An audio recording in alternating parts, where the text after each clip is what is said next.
Hi friends, ഞാനിന്ന് വെണ്ടക്കായ വെച്ച് മീൻ കറിയുടെ അതേ ടേസ്റ്റിലുള്ള ഒരു കറിയാണ് റെഡിയാക്കുന്നത്. അപ്പോൾ അതെങ്ങനെയാണെന്ന് നോക്കാം. വീഡിയോ ഫുള്ളായി കണ്ടതിന് ശേഷം ഇഷ്ടപ്പെടുകയാണെങ്കിൽ ലൈക്ക് ചെയ്യാനും ഷെയർ ചെയ്യാനും സബ്സ്ക്രൈബ് ചെയ്യാനും മറക്കരുത്. കൂടെ തന്നെ സബ്സ്ക്രൈബ് ബട്ടൻ്റെ തൊട്ടടുത്തുള്ള ബെല്ലൈക്കൺ ഒന്ന് പ്രസ് ചെയ്ത ശേഷം അതിലുള്ള ഓൾ എന്നുള്ള ഓപ്ഷൻ ഒന്ന് എനേബിൾ ചെയ്ത് കൊടുക്കണേ. അപ്പോഴാണ് ഞാനെടുത്ത പുതിയ വീഡിയോസിൻ്റെ നോട്ടിഫിക്കേഷൻസ് ആയിട്ട് എല്ലാവർക്കും ലഭിക്കുന്നത്. ഇതിനായിട്ട് ഞാനിവിടെ 250 ഗ്രാം വെണ്ടക്കായാണ് എടുത്തിട്ടുള്ളത്. അത് നന്നായി വാഷ് ചെയ്ത ശേഷം കട്ട് ചെയ്ത് വെച്ചതാണ്. അതൊന്നും ആദ്യം ഫ്രൈ ചെയ്തെടുക്കണം. 2 ടേബിൾ സ്പൂൺ വെളിച്ചെണ്ണയാണ് ഒഴിച്ചു കൊടുത്തിരുന്നത്. ഇതിലൊന്ന് നന്നായി ഫ്രൈ ചെയ്തെടുക്കാം. വെണ്ടക്കായ ഇപ്പോൾ നന്നായി തന്നെ ഫ്രൈ ആയി വന്നിട്ടുണ്ട്. ഇനി ഇത് ഓയിലിൽ നിന്ന് മാറ്റാം. ഇനി ഇതേ ഓയിലിലോട്ട് ഒരു സവാള ചോപ്പ് ചെയ്ത് ഇട്ട് കൊടുക്കാം.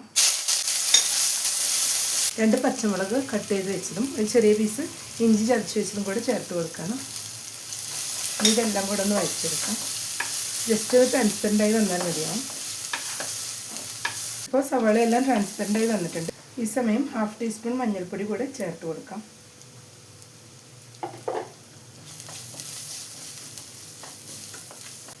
ഇതിലോട്ട് ഒരു തക്കാളി കട്ട് ചെയ്ത് വെച്ചതും കൂടെ ചേർത്ത് കൊടുക്കാം.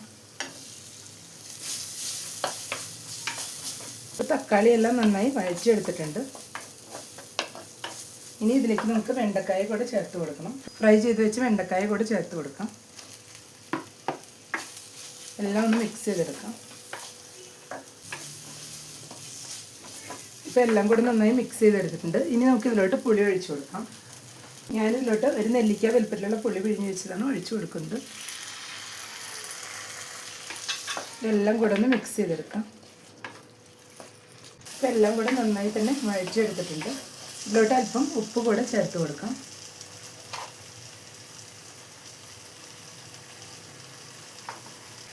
ഒരു ഗ്ലാസ് വെള്ളവും കൂടെ ചേർത്ത് കൊടുക്കാം. ഇനി ഇതെല്ലാം കൂടെ ഒന്ന് ബോയിലായി വരണം. ഇനി ഇതിലേക്കുള്ള തേങ്ങയൊന്ന് അരച്ചെടുക്കണം. അരച്ചെടുക്കാനായിട്ട് ഒരു മുറി തേങ്ങയാണ് എടുത്തിട്ടുള്ളത്. അതിട്ട് 1/2 ടീസ്പൂൺ പെരുംജീരകം ചേർത്ത് കൊടുക്കാം. 1 ടേബിൾ സ്പൂൺ മുളക് പൊടി ചേർത്ത് കൊടുക്കുന്നുണ്ട്. 1 table spoon Kashmiri chilli powder, 1 table spoon മല്ലിപ്പൊടി കൂടെ ചേർത്ത് കൊടുക്കാം.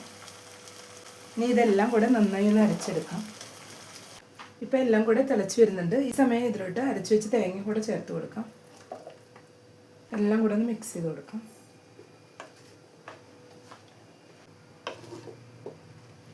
കുറച്ച് വേപ്പില കൂടെ ഈ സമയം ചേർത്ത് കൊടുക്കുന്നുണ്ട്.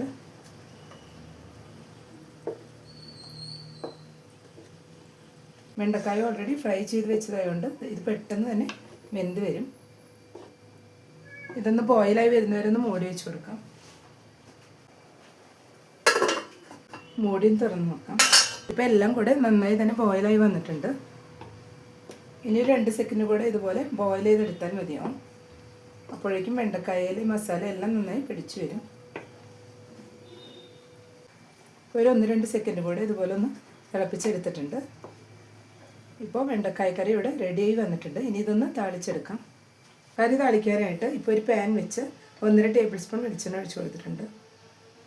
അതിലോട്ട് 1 ടീസ്പൂൺ കടുക് ഇട്ട് കൊടുക്കാം. ഇതിലോട്ട് 5 ചുവന്നുള്ളി ചെറുതായി കട്ട് ചെയ്ത് വെച്ചതും കൂടെ ചേർത്ത് കൊടുക്കണം. ഇപ്പം വേപ്പില കൂടെ ചേർത്ത് കൊടുക്കാം. ഇനി ഇതെല്ലാം കൂടെ ഒന്ന് ഫ്രൈ ചെയ്തെടുക്കണം. ഇപ്പോൾ ഉള്ളിയെല്ലാം നന്നായി ഫ്രൈ ആയി വന്നിട്ടുണ്ട്. ഇതിലോട്ട് ഒഴിച്ചു കൊടുക്കാം. എല്ലാം കൂടെ ഒന്ന് മിക്സ് ചെയ്ത് കൊടുക്കാം. വെണ്ടക്കായ മീൻ കറി ഇപ്പോൾ ഇവിടെ റെഡിയായി വന്നിട്ടുണ്ട്. അപ്പോൾ എല്ലാവരും വെണ്ടക്കായ വെച്ച് ഒരു തവണയെങ്കിലും ഈ രീതിയിൽ കറി ഉണ്ടാക്കി നോക്കുക. ഇഷ്ടപ്പെട്ടെങ്കിൽ ലൈക്ക് ചെയ്യാനും ഷെയർ ചെയ്യാനും സബ്സ്ക്രൈബ് ചെയ്യാനും കൂടെ തന്നെ ഫീഡ്ബാക്ക്സ് ഉണ്ടെങ്കിൽ അറിയിക്കാനും മറക്കരുത്. Thank you.